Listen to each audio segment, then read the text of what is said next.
오늘 같이 나눌 말씀은 요한복음입니다. 요한복음 4장 1절부터 19절인데요. 예수께서 대답하여 이르시되 이 물을 마시는 자마다 다시 목마르려니와 내가 주는 물을 마시는 자는 영원히 목마르지 아니하리니 내가 주는 물은 그 속에서 영생하도록 솟아나는 샘물이 되리라. 여자가 이르되 주여 그런 물을 내게 주사 목마르지도 않고 또 여기 물 기르러 오지도 않게 하옵소서. 이르시되 가서 내 남편을 불러오라. 여자가 대답하여 이르되 나는 남편이 없나이다. 예수께서 이르시되 내가 남편이 없다 하는 말이 옳도다. 너에게 남편 5이 있었고 지금 있는 자도 네 남편이 아니니 내 말이 참되도다. 같이 읽겠습니다. 여자가 이르되 주여 내가 보니 선지자로소이다. 아멘. 오늘 말씀의 제목은 목마른 자에게 가라입니다. 신앙의 컨셉은 정말 매우 중요합니다. 여러분 신앙이 뭔 것 같으세요? 신앙이 뭐다? 이렇게 여러분 한번 얘기해 보세요. 오늘 강의실이라서 그런 건 아니고 신앙이 뭐다? 규빈이 신앙이 뭘 것 같아요? 갑자기? 신앙이 뭐예요? 믿는 것. 네. 지연이 신앙이 뭘까요? 예수님과 교제하는 것. 네. 그러니까 여러분들이 생각하는 그 신앙의 컨셉이 있어요. 사람마다 그 컨셉이 있는데 그 컨셉이 여러분의 라이프 스타일을 정합니다. 여러분의 신앙을 정해요. 그래서 대부분 여러분들이 잘 알고 있지만 안 그런 사람도 있지만 신앙의 컨셉이 주님을 만나고 은혜를 받는 거야. 이것이 컨셉인 사람은 은혜를 받고 수련할 때 막 은혜를 갈망하죠. 막 갈망해요. 우리 CHR 한 달 남긴 했는데 갈망해요. 그 자체는 나쁜 건 아니에요. 근데 은혜를 받고 그리고 나서 끝나요. 신앙의 컨셉이 내가 은혜를 받는 것에 있어요. 물론 이것이 굉장히 중요합니다. 그러나 이 두 가지가 같이 가야 돼요. 신앙은 예수님을 만나고 반드시 만나야 됩니다. 그리고 예수님을 전하는 것이 되어야 됩니다. 이 두 가지가 같이 공존해야 됩니다. 이런 사람, 이게 두 가지가 같이 가지 않을 때 어떤 일이 생길까요? 예수님을 만나지 않으면서 예수님을 위한 일을 막 할 수도 있어요. 이해되세요? 오늘 우리 예배 전에 막 전도하러 나갔는데 전도팀 좀 여의치 않았다고 해요. 많이 거부당했다고 들었어요. 예수님을 만나는 거 없이 예수님을 막 전하는 일만 할 수도 있어요. 그리고 반대로 예수님을 전하는 거 없이 예수님께 은혜만 받고 예수님을 만나는 일만 하는 사람도 있어요. 둘 다 그런 사람도 있어요. 예수님을 만나는 것도 없고 예수님 전하는 것도 없다. 그게 가장 불행한 인생이죠. 그게 바리새인이고 종교인이었어요. 근데 이런 예배 와서 은혜를 못 받는 거예요. 예수님 만나지도 못해요. 근데 그러니까 당연히 전하지 못하죠. 그게 너무너무 슬픈 일이죠. 그래서 우리 신앙에 이 두 가지가 같이 가야 됩니다. 첫 번째 우리가 먼저 예수님을 만나야 돼요.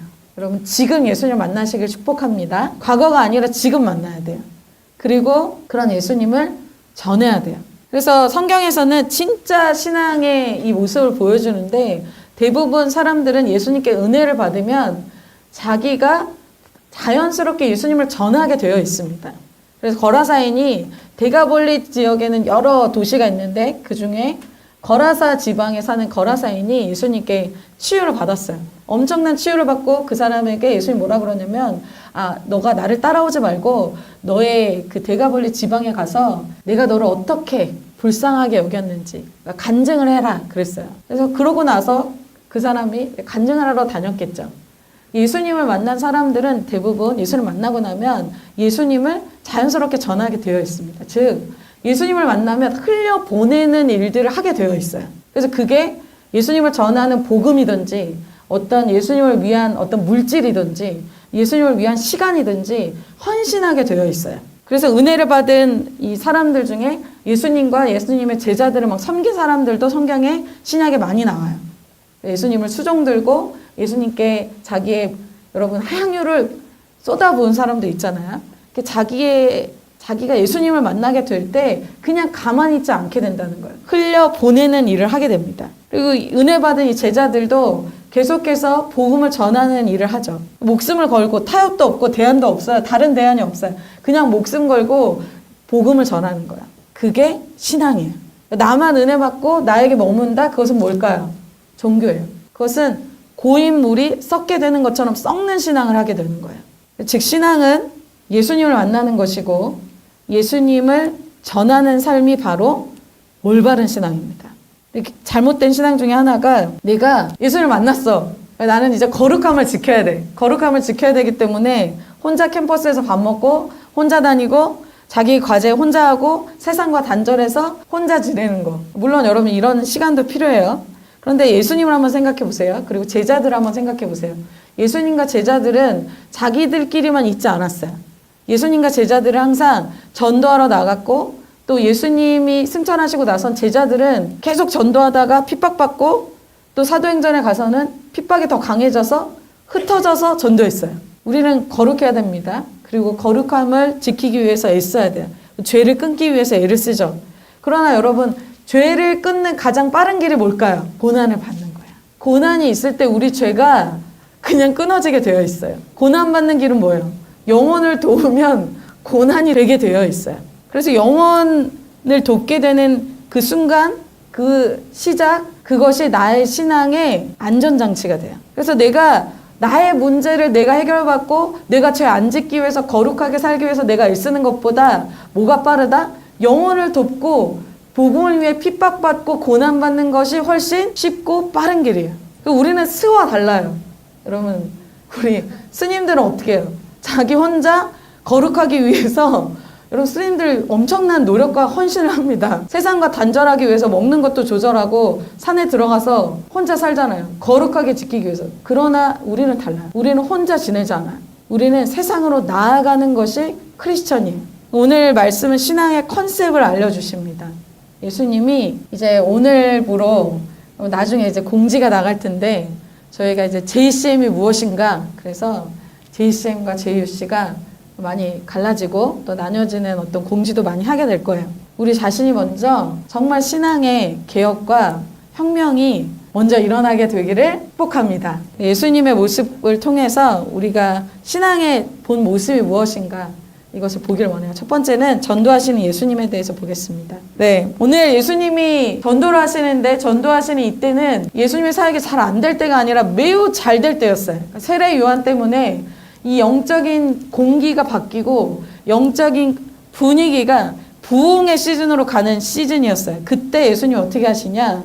1절에 이렇게 얘기하고 있어요. 형제님들이 다 같이 한번 읽어볼까요? 시작! 예수께서 제자를 삼고 세례를 베푸시는 것이 요한보다 많다는 말을 바리새인들이 들은 줄을 주께서 아신지라. 어떻게 됐어요? 예수께서 제자를 삼고 세례를 베푸는 것이 세례 요한보다 많았어요. 세례 요한이 영향력이 엄청났는데 세례 요한보다 더 많이 예수님이 영향력이 커진 때에 예수님이 오늘 전도하세요. 여러분 이 말씀 요한복음 4장 전에는 무슨 일이 있냐면 니고데모가 있어요. 심지어 바리새인들 중에 니고데모 이스라엘 선생인 탑 리더도 예수님께 가서 신앙에 대해서 자문해야 되는 그러한 큰 영향력 아래에 있었던 시즌이에요. 그때 예수님 전도했어요. 대부분 이렇게 신앙하면서 내가 웬만큼 전도하고 내가 영향력 있고 헌신하면 사람들이 이제 제자들이 해야지. 나를 통해서 영혼 구원이 막 일어나고 그렇게 될 때 어떻게 점점 더 약해지고 안주하는 신앙이 되어져요. 그러나 오늘 예수님은 타협이 잘 되어질 때 예수님 많이 전도해서 이미 많은 사람이 세례를 받았을 때 예수님이 전도하러 가십니다. 근데 이때 영향력이 너무 커지니까 바리새인들이 시기를 할 그 시즌에 방해가 있을지라도 예수님이 방해가 있든지 말든지 예수님 계속 전도하시는 거예요.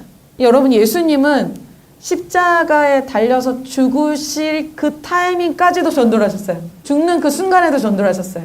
예수님 옆에 강도들이 있었죠. 십자가에서 죽어가는 그 강도들까지도 강도 한 명을 전도하고 구원하는 일을 그곳에서 하셨죠. 마가복음 1장 38절에 이렇게 말씀하고 있어요. 자매님들이 한번 읽어보겠습니다. 같이 시작. 이르시되 우리가 다른 가까운 마을들로 가자. 거기서도 전도하리니 내가 이를 위하여 왔노라 하시고. 예수님이 자신이 뭐 때문에 왔대요? 내가 이를 위해서 왔어. 뭐 때문에? 전도하러 왔다 내가. 이 전도는 예수님의 신앙의 핵심이자 신앙의 스타일이었다는 거예요. 이것은 예수님만 그렇게 하신 것이 아니라 예수님을 따라서 우리가 할 수 있도록 예수님이 보여주신 거예요. 그렇다면 예수님의 전도 방법을 오늘 보도록 하겠습니다. 그 전도 방법 오늘 두 가지예요. 첫 번째 전도 방법, 굳이 전도 방법입니다. 오늘 예수님의 전도 방법은 굳이, 구태여, 왜 이 방법으로 하나 할 정도의 방법이에요. 3절과 4절을 보면요. 유대를 떠나서 다시 갈릴리로 가실새 사마리아를 통과해야 하겠는지라 말씀하고 있어요. 여기는 사마리아를 꼭 통과해야겠다. 머스트가 들어가요. 반드시 가야겠다. 예수님의 의지를 얘기하죠. 원래는 유대에서 갈릴리로 갈 때 어떻게 가냐면 베레아를 우회해서 가요. 사마리아로 직진으로 가지 않고 유대에서 갈릴리로 갈 때 베레아를 통과해서 가는 게 원래 유대인들의 정석이에요. 왜? 사마리아인들과 유대인은 관계가 좋지 않거든요. 원수 관계예요. 그리고 경쟁 관계예요. 사마리아인들이 유대인들과 경쟁 관계여서 그들은 예루살렘이 아니라 그리심산에서 이렇게 예배를 드렸어요. 그래서 나와 그렇게 좋은 관계가 아닌 사람, 누굴 전도하냐? 나와 친하지 않은 사람, 나와 약간이 원수 관계인 사람, 나와 경쟁 관계인 것 같은 사람, 그 사람을 오늘 전도하러 가는 거야. 그러니까 일반적인 유대인이라면 굳이 다가가지 않아도 되는 사람에게 다가간 거예요. 그리고 가시는 시간도 남들이 가지 않는 시간에 가십니다. 6절입니다. 거기 또 야곱의 우물이 있더라. 예수께서 길 가시다가 피곤하여 우물 곁에 그대로 앉으시니 때가 6시쯤 되었더라. 예수님이 이 시간에 가시는 이유는 그 시간에 영혼을 만날 수 있기 때문이에요. 이 시간에 사마리아 여인이 오기 때문이에요. 6시는 여러분 유대인들은 우리는 시간을 잠들 때부터 1시가 시작되잖아요. 그런데 이 사람들은 해 뜰 때부터 시간이 시작돼요. 그래서 지금 6시는 정오를 이야기해요. 이때는 너무 덥기 때문에 아무도 움직이지 않아요. 여러분 제가 터키에 한 보름 정도 갔다 온 적이 있었는데 아울리치로 같이 이렇게 대학부랑 같이 간 적이 있었는데 와 너무 더워가지고 40몇 도예요. 그래서 그때는 아무도 다니지 않고 다 자요. 낮잠을 자요. 이때도 문화가 그래요. 낮에는 절대 안 다녀요. 낮에 다니면 손해예요. 그래서 그때 샌들을 신었는데 샌들이 이 흙에 닿으면 데일 정도였어요. 화상 입을 정도. 너무 더워요. 낮에는 안 다니는 것이 오히려 효과적이에요. 이 시간에도 정오에는 아무도 다니지 않아요. 그런데 굳이 그 시간에 가신 거예요. 여러분 예수님의 시간 관리는 영혼들에게 맞춰져 있어요. 내가 과제 다 하고 내일 다 하고 남는 시간에 영혼을 만난 게 아니에요. 편하게 자기에게 맞춘 시간에 영혼을 맞춘 것도 아니에요. 예수님은 자기 편에서 어려운 시간, 굳이 시간을 내야 되는 그 시간에 전도하신 거예요. 예전에 우리가 전도할 때 여러분 간증 우리 학사님들 중에도 졸업생들 중에 많이 있는데 점심을 몇 번씩 먹었어요. 나는 점심을 먹었는데 영혼들한테 연락하면 점심을 안 먹었대. 약간 핑계인 것 같기도 한데 안 먹고 그냥 앉아만 있어도 되는데 굳이 같이 먹더라고. 그래서 몇 번씩 점심을 영혼들 때문에 몇 번을 먹었어요. 살이 그때 정말 대박 많이 쪘는데 전도하려고 밥을 몇 번씩 먹고 굳이 양떼를 위해서죠. 나는 안 먹어도 되는데 그래? 난 먹었는데 빠이? 이게 아니라 그래 같이 가자. 밥을 같이 먹는 거예요. 그리고 어떤 친구는 제가 캠퍼스에서 헌신할 때 다른 캠퍼스였는데 예를 들면 이제 자기는 친구대 다녀요. 근데 나는 단국대를 섬겨. 그래서 막 알아봐가지고 연계되는 교양 과목을 알아본 거예요. 그래서 학점 이수가 되는 교양을 알아봐서 굳이 단국대에 와서 그 수업을 들으면서 교양 과목에서 전도를 해요. 안녕? 근데 걔는 좀 이상하죠. 다른 학교에 와가지고 교양 들으면서 너 어디 학교야? 그러면 신고되고 다른 학교여서 물음표인데 걔는 거기 와서 꼭 굳이 교양을 꼭 들어야 되는 거예요. 왜? 전도하려고. 그래서 저희가 예전에 레전드 그 학사가 그 연하쌤이었어요. 김연하쌤. 제한테였는데 연하쌤이 동국대였는데 건대 수업을 들어왔었어요. 저희가 건대 개척을 했었거든요. 동국대에서는 거의 시간을 안 보냈어요. 계속 건대 와서 아이들 밥 사주고 건대 와서 수업 듣고 건대 와서 시간을 많이 그래서 사람들이 동국대생인 줄 몰랐어요. 건대생인 줄 알았어요. 자기가 헌신하는 그곳에서 풀타임으로 있는 거예요. 그러니까 파트로 자기 학교에 갔었어요. 굳이 그렇게 하는 거예요. 나중에 졸업할 때 돼서야 저 사람이 저 학교 다니는구나. 그렇게 아는 사람도 많았어요. 우리 학사님들 중에서도 헌신하는 학사님들은 하루 종일 이제 캠퍼스에서 아침에 큐티하고 거기서 자기 공부할 거 하고 점심 때 이제 학생들을 만나고 전도하고 이러니까 학사님들이 굉장히 시간이 많은 줄 알았어요. 학사님 맨날 캠퍼스에 계시네. 이렇게 되게 여유로우신가 보다. 그런데 학사들의 실상을 모르는 거죠. 얼마나 배고프고 얼마나 바쁘고 얼마나 힘든지를 모르는 상태에서 학생들 시간을 맞춰서 자기 시간 관리를 하는 거예요. 그런 선배들 때문에 사실 여기 이 자리에 앉아있는 사람들이 굉장히 많이 있어요. 저도 그런 사람이에요. 그리고 해외 우리 온라인으로 드리는 우리 지체들 해외에서 드리면 온라인으로밖에 예배를 못 드리니까 해외에서 자기 방이 예배 장소가 돼서 친구들을 굳이 초청해서 거기서 예배 드리는 지체들도 선배들도 많이 있었어요. 거기가 예배 장소가 되는 거예요. 굳이 뭐 교회라는 장소 멀리 떨어져 있기 때문에 어쩔 수 없어 때문에 신앙이 아니에요. 자기가 있는 처한 곳이 교회가 돼서 거기서 친구들 전도해서 거기서 온라인 예배 다 같이 드렸어요. 그런 일들도 많이 있어요. 즉 예수님은 또 예수님을 만난 사람들은 예수님의 제자들은 이런 굳이 전도를 해요. 근데 굳이 구태여 그렇게 할 수 없는 방법으로 해요. 왜요? 그것이 잃어버린 영혼을 향한 목자의 마음이에요. 그게 목자의 심령이에요. 한 사람이 천하보다 귀하기 때문에 굳이 그런 방법으로 하는 거예요.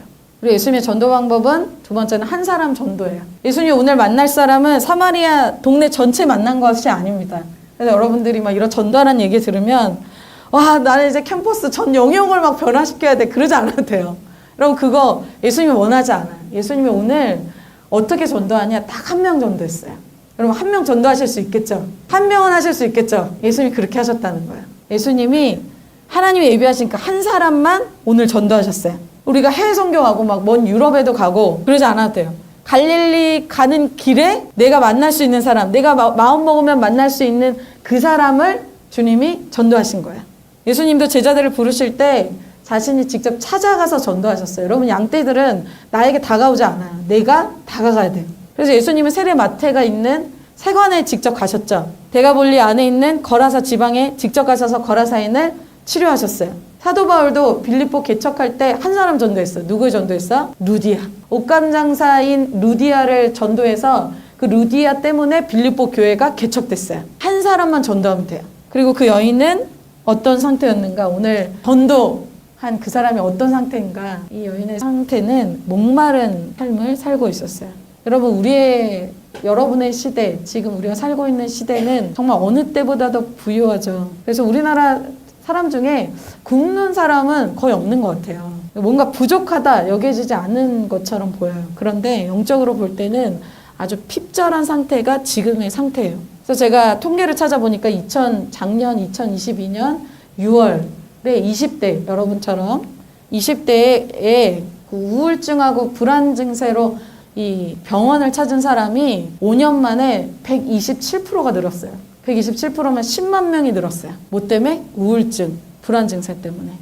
여러분 주위에 또 나 자신도 그러신 분들이 있죠. 불안 증세, 공황장애, 대인기피 이런 것 때문에 병원에 가는 거예요. 약을 먹는 거예요. 그래서 이렇게 부유함 속에서 정신적인 문제들이 일어나고 있어요. 근데 여러분 20대는 누구보다 유튜브, 인스타 뭐 너무나 많이 하잖아요. 너무나 많은 것을 보고 많은 것을 먹는데 정신 문제가 이 영적인 문제가 가속화되고 있어요. 그들이 영적으로는 실제로는 핍절한 상태에 있는 거예요. 그래서 세상의 것으로 채우면 나아질까? 계속해서 세상의 것으로 쉴 새 없이 뭐 아침부터 저녁까지 유튜브하고 계속 카톡 보고 계속 SNS 하는데 해결이 안 돼요. 그래서 여러분 이런 책도 나왔더라고요. 중독의 시대. 그래가지고 제가 이거 읽어보고 싶다. 중독의 시대라고 세상에 책이 나왔어요. 스마트폰 중독, SNS 중독, 소비 중독, 뭐 음란물 중독, 심하게는 요즘 여러분 마약 중독까지 나오고 있잖아요. 그런 이슈가 나오고 있잖아요.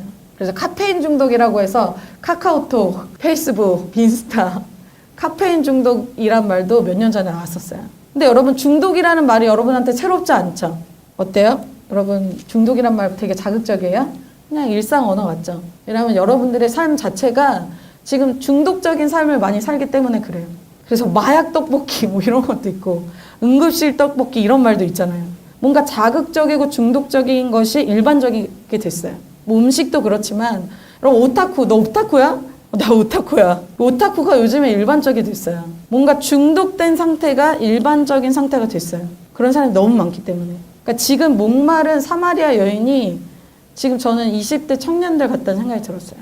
뭔가에 중독된 상태. 그러니까 오늘 이런 영적으로 핍절한 목마른 사람의 상태의 특징을 3가지로 보겠습니다. 이것에 해당하시는 분들은 예수님 만나야 돼요. 첫 번째 도피예요. 도피란 뜻이 뭐예요? 도망해서 피한다는 거예요. 무엇으로 도망할까요? 뭐 때문에 도망할까요? 어떤 직면하고 싶지 않은 어떤 문제, 직면하고 싶지 않은 사람, 직면하지 않고 싶어하는 어떤 감정과 현실과 사건들을 피하는 거예요. 이 여인은 동네 사람들을 피해서 도피해 왔죠. 6절과 7절에 이렇게 얘기하고 있어요. 예찬영제님이 한번 크게 읽어주세요. 아멘. 이 여인이 아까 얘기한 정오에 여기 우물에 왔어요. 동네 사람들을 피해서 온 거예요. 이 여인이 여러분 이 내용을 너무 잘 아시기 때문에 남편을 6번째 둔 여자였어요. 그래서 동네 사람들이 이 여인에 대해서 아주 안 좋은 말을 많이 했겠죠. 그러니까 이 동네 사람들 때문에 스트레스가 되고 그 스트레스가 반복되니까 그것을 도피하기 위해서 정오에 온 거예요. 뭐 우물이 좋고 그 시내가 좋아서가 아니에요. 이때 너무 덥기 때문에 움직이지 않은 시간이에요. 아까 얘기한 것처럼. 뭐 MBTI의 I여서 나는 좀 내성적이야. 그래서 이 시간에 온 거 아니에요. 이때가 서늘하고 즐거우고 좋고 그래서 온 게 아니라 본심, 진짜 마음 뭐예요? 피하고 싶기 때문에 그곳에 가는 거예요. 6번째 남편을 둔 자신의 모습을 직면하는 것도 너무 어렵고 그렇다고 해서 바뀔 능력도 없고 동네 사람들의 말도 싫은 것이죠. 괴롭기 때문에 그냥 피하는 거예요. 여러분, 여러분이 괴롭기 때문에 피하는 경우를 한번 생각해 보세요. 그런데 오늘 그 피한 곳에서 예수님이 오셔서 피곤해졌죠. 예수님이 계신 상황이 됐어요. 두 번째, 이 여인은 어떤 특징이 있냐? 상처가 많아요. 그래서 이 여인이 어떤 상처가 있었는지 잘 모르지만 그녀의 이 환경과 그녀의 말을 통해서 알 수 있어요. 7절 보도록 할까요? 사마리아 여자 한 사람이 물을 기르러 왔으면 예수께서 물을 좀 달라 하시니. 이 여인에 대해서 알 수 있는 것 첫 번째, 여러분 그 당시 부유한 여인들은 물을 직접 기르러 가지 않습니다. 이 여인은 가난했다는 거예요. 나는 혼자 있고 싶어. 나는 이제 사람들하고 만나지 않겠어. 꽝 하고 집에 혼자 있을 수 없어요. 어쩔 수 없이 나와야 돼요. 가난하기 때문에. 자기가 물을 길러야 하기 때문에. 또 가난에 대한 상처가 있을 수도 있겠죠. 두 번째, 9절. 사마리아 여자가 이르되 당신은 유대인으로서 어찌하여 사마리아 여자인 나에게 물을 달라 하나이까 하니 근데 유대인이 사마리아인과 상종하지 아니함이로라. 아까 이야기한 대로 사마리아인은 유대인들과 상종하지 않아요. 또 그 당시에 이 여자는 사마리아인인 뿐만 아니라 여자였어요. 여자는 그 당시 존귀하게 여기지도 않아요. 그럼 딸이어서 상처가 있는 사람도 있어요. 자기의 타고난 어떤 다름 때문에 상처가 있는 사람도 있어요. 사마리아인인데다가 여자인데다가 이 여자는 가난했어요. 그래서 어떤 상처인지 정확하게 나오지 않지만 이 여인의 환경이 이렇다는 것을 보여주고 있어요. 그러니까 이 여자 말이 어때요? 구절을 보면 굉장히 공격적이에요. 여러분, 어떤 상처가 있는 사람은 어떤 사건을 만났을 때 그것에 대해서 굉장히 공격적이고 또 일반적이지 않은 반응을 보여요. 돈에 대한 상처가 있는 사람은 돈에 대한 이야기가 나오면 좀 반응이 달라요. 가족에 대한 상처가 있는 사람은 가족에 대한 이야기가 나오면 좀 반응이 달라요. 외모에 대한 상처가 있는 사람은 사진을 찍었을 때 반응이 달라요. 사건을 만났을 때 다 똑같이 반응할 것 같지만 다르게 반응해요. 이 여인이 이 유대인인데다가 남자인 이 예수님이 말을 걸자 굉장히 말이 퉁명스럽죠. 이 예화를 되게 많이 쓰지만 상처가 있는 사람은 일반적으로 이런 팔이 내가 멀쩡해요. 뭐 팔을 쳐도 뭐 실수로 쳐도 그래 괜찮아 하는데 팔에 상처가 있는 사람들은 건드리면 반응이 남들하고 달라요. 상처가 있기 때문에. 그래서 어떤 사건을 만났을 때 내 반응이 너무 격하다. 내 반응이 너무 일반적이지 않다. 할 때 그것이 나의 상처가 있구나. 그걸 생각해 보면 돼요. 학교가 어디예요? 이런 질문 싫은 사람. 아빠가 뭐예요? 이런 질문 싫은 사람. 자기가 싫어하고 자기가 반응하고 자기가 부정적으로 격하게 반응하는 것이 대부분 상처예요. 저는 그런 상처가 많은 사람이었는데요. 저는 권위자에 대한 상처가 되게 많았어요. 그래서 권위자 분들하고 있을 때면은 같이 밥 먹을 때 잘 체하고 잘 같이 있는 걸 좀 불편했어요. 피했어요. 목사님 계시면 이렇게 가고 같이 밥 먹는 건 최대한 안 하고 그래서 권위자를 굉장히 편하게 대하는 친구들이 되게 신기했어요. 어떻게 저렇게 그냥 가볍게 대할 수 있지? 어떻게 이렇게 편하게 대할 수 있지? 근데 또 저 또래나 또 어린 친구들은 괜찮아요. 그런데 이제 나보다 나이가 많거나 아버지 또래거나 그런 사람들한테 좀 불편한 거예요. 좀 다른 반응이 나타나요. 그런데 이런 정상적이지 않은 반응, 정상적이지 않은 행동을 많이 했거든요. 그런데 이것으로 끝나지가 않아요. 상처는 해결되지 않았을 때 어떻게 되냐면 중독적인 반응을 갖게 돼요. 많은 경우에 중독에 빠지게 됩니다. 그래서 제가 중독에 대해서 여러분 찾아봤어요. 여러분 아까 얘기했죠. 이 여인의 특징이 도피를 잘하고 또 상처가 많아요. 이게 결국엔 중독이 됩니다. 중독에 대해서 정의할 때 이렇게 얘기를 하고 있더라고요. 자신의 진정한 욕구를 인지하지 못하기 때문에 당사자는 대체물을 강박적으로 찾게 된다. 이렇게 얘기하고 있어요. 다시 읽어드릴게요. 자신의 진정한 욕구를 인지하지 못하기 때문에 당사자는 대체물을 강박적으로 찾게 된다. 이렇게 얘기해요. 즉 이것이 곧 중독이라고 해요. 자기의 진짜 욕구를 잘 모르는 상태에서 대체물을 강박적으로 찾는 거예요. 여러분 뭐 그냥 예를 들어 설명해 볼까요? 여러분 스트레스를 받을 때 힘이 들 때 여러분이 어떻게 해요? 지금 내가 뭔지는 모르겠지만 아무튼 스트레스를 받았어. 그럼 여러분 뭐예요? 과도하게 인터넷을 하거나 과도하게 매운 음식을 먹거나 과도하게 단 음식을 먹거나 과도하게 잠을 자요. 내가 지금 스트레스를 받긴 한데 그게 뭔지는 모르겠는데 이걸 해결하기 위해서 과도하게 어떤 것에 집착해서 너무나 많은 자극적인 것을 해요. 그게 중독이에요. 사실 문제 원인은 따로 있는데 다른 대체물을 찾는 거예요. 예를 들면 아버지 사랑을 잘 못 받은 아들의 경우 나는 아버지 사랑을 잘 못 받았어요. 그럼 이건 아주 최악의 경우지만 상처로 인해서 아버지의 사랑에 대한 결핍이 남자를 좋아하는 것으로 나타나기도 해요. 저는 그런 친구들을 많이 봤어요. 동성애로 이어져요. 근데 계속해서 남자를 끊임없이 갈구하지만 자기가 왜 남자를 갈구하는지를 몰라요. 그게 아버지에 대한 결핍 때문인지를 모르고 있는 거죠. 이 사마리아 여인은 강박적으로 찾는 대체물이 남편이었어요. 남자였어요. 음란이었어요. 쾌락이었어요. 이 여인은 6번째 남편을 두고 있잖아요. 정상적인 상태가 아니라고 할 수 있어요. 여러분 지금도 여러분 누가 5번 결혼했다고 생각해 보세요. 제정신이 아니죠. 6번째 남편까지 있다? 남자까지 있다? 이 시대에도 그것은 평범하지 않은 상태예요. 완전히 중독에 사로잡힌 상태예요. 지금 자기가 무엇이 문제인지 무엇이 필요한지 진정한 욕구를 자기가 모르고 있어요. 지금 20대 여러분 캠퍼스 청년들 이들이 이런 중독 상태에 빠져 있어요. 자기가 진짜 원하는 게 무엇인지 모르고 있어요. 근데 이것을 이 여인이 어떻게 채우려고 했어요? 세상의 물을 계속 마시면서 채우려 했기 때문이에요. 그러니까 해결이 안 되는 거예요. 13절에 예수께서 대답하여 이르시되 이 물을 마시는 자마다 다시 목마르거니와. 이게 세상적인 방법으로 이 문제가 해결이 되지 않아요. 즉, 이 여인이 7번째 남편을 둬도 행복하지 않을 거라는 거예요. 내 삶의 스펙에 대한 불만족이 있는 사람은 서울대 간다고 해도 해결되지 않아요. 그럼 제가 같이 훈련을 받던 언니가 서울대 안에서 상담센터에서 일하는 그 상담사였어요. 서울대에 상담센터가 단과대별로 있어요. 여러분 캠퍼스에 단과대별로 상담센터 있는 데는 서울대밖에 없어요. 누구나 가고 싶은 너무나 탑 클래스라고 생각하는 스펙을 얻고 학교를 다니는데 그곳에 단과대별로 상담센터가 왜 있을까요? 얻을 거 다 얻었잖아요. 우리가 보기엔 다 너무 좋을 것 같잖아요. 그런데 그들의 멘탈에 문제가 생긴다는 거예요. 불안장애가 있다는 거예요. 우울증이 있다는 거예요. 그런 걸로 해결이 안 된다는 거예요. 근데 크리스천 중에도 여러분 우리 지금 이 중에도 도피와 상처와 중독 속에 사는 사람들이 많아요. 오늘 우리가 이걸 해결 안 받고 가길 원해요. 이 여인은 사람 중독이잖아요.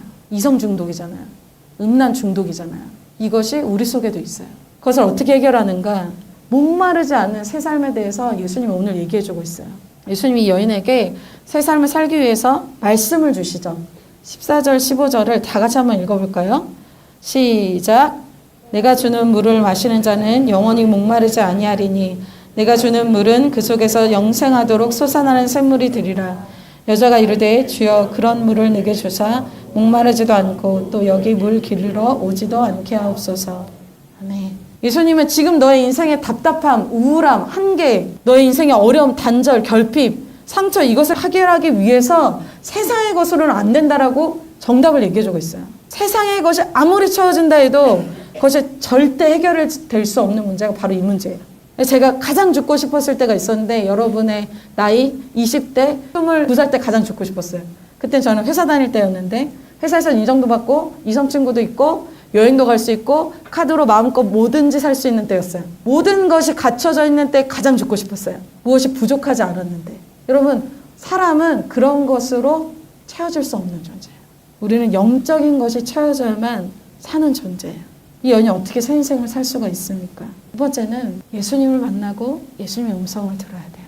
예수님의 오늘 음성이 여러분들에게 말씀하시는 음성이 되시기를 축복합니다. 예수님이 말씀하실 때 그 안에 나의 인생에 문제가 있어요. 해결이 있어요. 먼저 예수님을 만나는 삶에 대해서 볼게요. 여러분 예수님을 만난 지 얼마나 되셨습니까? 여러분의 그것을 물어보고 싶어요. 여러분 예수님 나 그때 만났어요. 언제 만나셨어요? 나를 만나본 적이 없는데요. 여러분 큰일 나셨어요. 그러면 만나야 돼요. 예수님이 여인의 삶에 해결해야 될 문제를 오늘 말씀하십니다. 예수님만이 나의 인생의 진짜 문제점을 해결점을 얘기해 줄 수 있는 분이세요. 오늘 무엇을 얘기하냐? 16절에 이르시되 가서 내 남편을 불러오라 이렇게 말씀하세요. 이 남편 문제는 계속해서 이 여인 안에 끊어지지 않는 죄의 문제예요. 세상의 죄, 음란의 죄, 쾌락의 죄일 수 있죠. 그리고 여러분 여자에게서 남편이라는 존재는 어떤 존재냐면 나를 보호해줄 대상, 나에게 안정감을 주는 대상이 바로 남편이에요. 하나님보다 내가 더 의지하고 더 사랑하고 내가 나를 보호해줄 것 같은 그 대상이 바로 남편 문제예요. 여러분 여러분의 인생에 뭐가 있어야 안정감이 있을 것 같아요? 한번 여러분 생각해 보세요. 부자 청년은 그것이 돈이었어요. 여러분의 인생에 가장 큰 안정감을 주는 것이 무엇입니까? 근데 죄라는 것은 내가 스스로 끊을 수 없어요. 그래서 예수님을 만나야 돼요. 예수님을 만나야 끊어질 수가 있어요. 예수님만이 우리의 죄의 문제를 해결할 수 있어요. 여인이 이렇게 생각했겠죠. 세 번째, 네 번째 남편을 만날 때 내가 이렇게 살지 말아야지 하는 생각은 있어요. 주위에서도 너 미쳤냐 왜 그렇게 사냐 얘기하지만 주위에서도 많이 듣고 나도 이렇게 살지 말아야 될 것을 알고 있어요. 그런데 안 돼요. 그게 죄의 세력이에요. 그 끊을 수 없는 죄의 문제, 상처 때문에 예수님이 오신 거예요. 우리가 죄를 끊을 수 있는 것은 예수님을 만날 때 끊을 수가 있습니다. 그런데 여러분 소감 발표할 때나 또 여러분 오늘 말씀 끝나고 이렇게 말씀 교제 나눌 때 항상 그런 사람 있잖아요. 늘 잘한 것만 얘기하는 사람이 있어요. 그런 사람 예수님 만나기가 힘듭니다. 예수님을 만난다는 것은 무슨 문제로 만날 수 있냐면 나의 죄, 나의 상처, 나의 중독, 나의 열등감 이런 것을 통해서 만날 수가 있어요. 그런데 계속 교제하는 건 내가 잘하는 거 포장하고 이런 사람은 예수님 만나기가 힘듭니다. 나의 죄 문제로 예수님을 만날 때 그것이 진정한 만남이에요. 여러분 공동체 안에서 그런 예수님 만나시길 축복합니다. 예수님은 나의 이 해결할 수 없는 죄의 문제를 위해서 오셨어요. 그래서 남편 문제를 다루시는 거예요. 여러분 이 말씀 영으로 들으시길 축복합니다. 특별히 우리 리더들 남편 문제는 뻔히 알지. 여러분 남편 문제를 몰라요. 모르기 때문에 지금 졸면서 무감각하게 앉아있는 거예요. 리더가 되면 될수록 더 몰라요. 저도 그래요.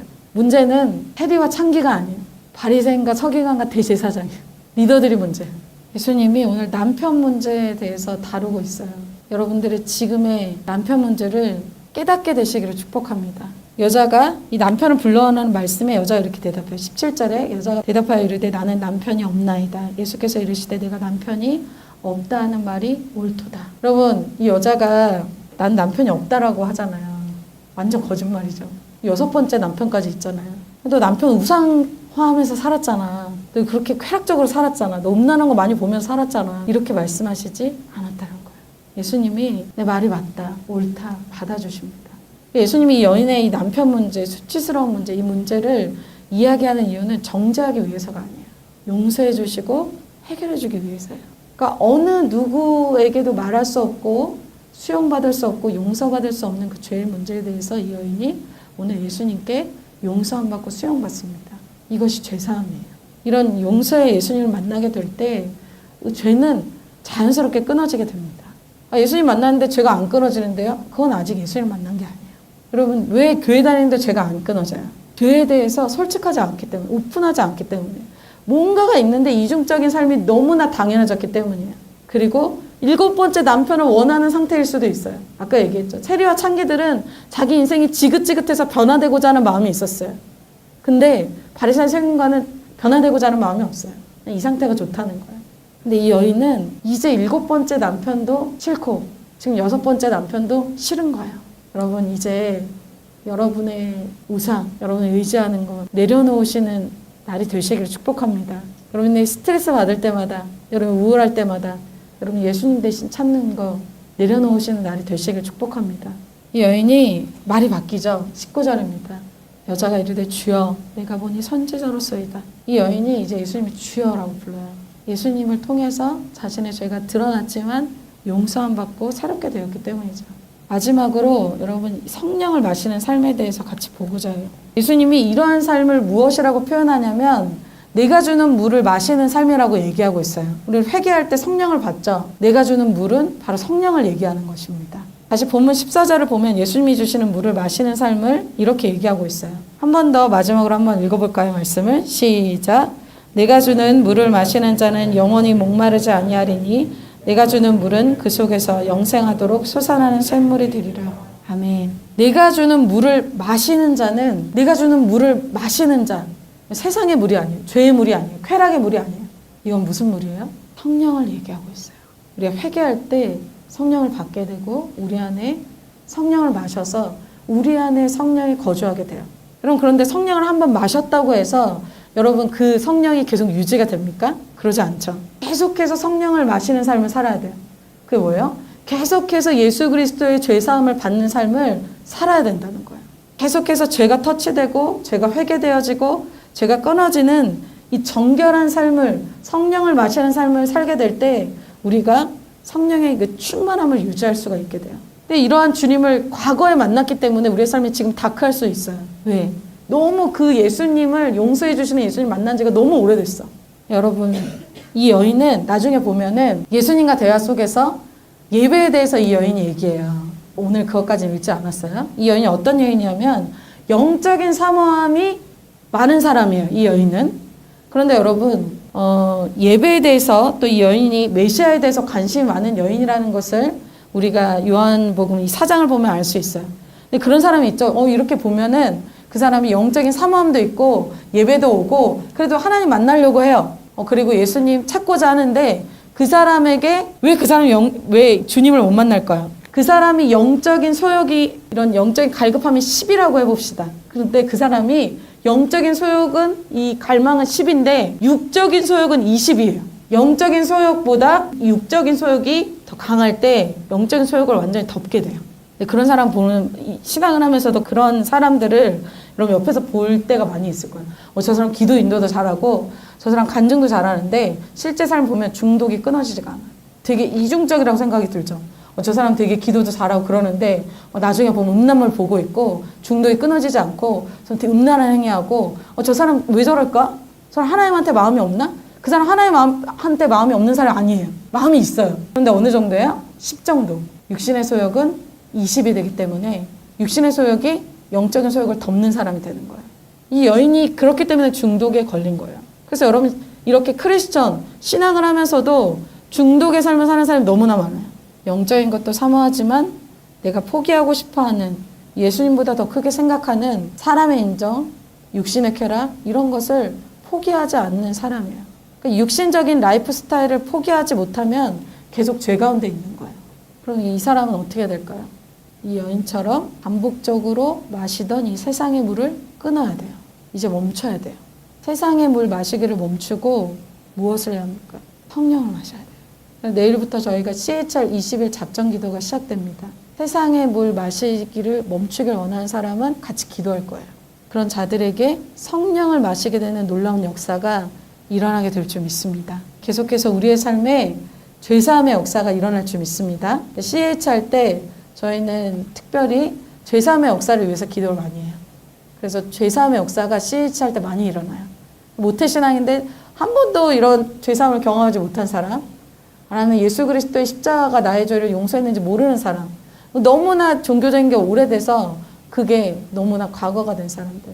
이번에 우리가 그 예수 그리스도를 십자가의 용서를 받는 그런 CHR 될 줄 믿습니다. 그래서 우리가 세상의 물을 끊는 것을 내일부터 하길 원해요. 결론이에요. 예수님은 오늘 상처 많은 한 여인에게 다가가시죠. 그것이 오늘 우리가 되길 원합니다. 그런 주님을 만나고 우리가 다시 예수 그리스도와 같이 다른 목마른 자들에게 다가가는 그러한 삶으로 우리 삶이 변화되어질 줄 믿습니다.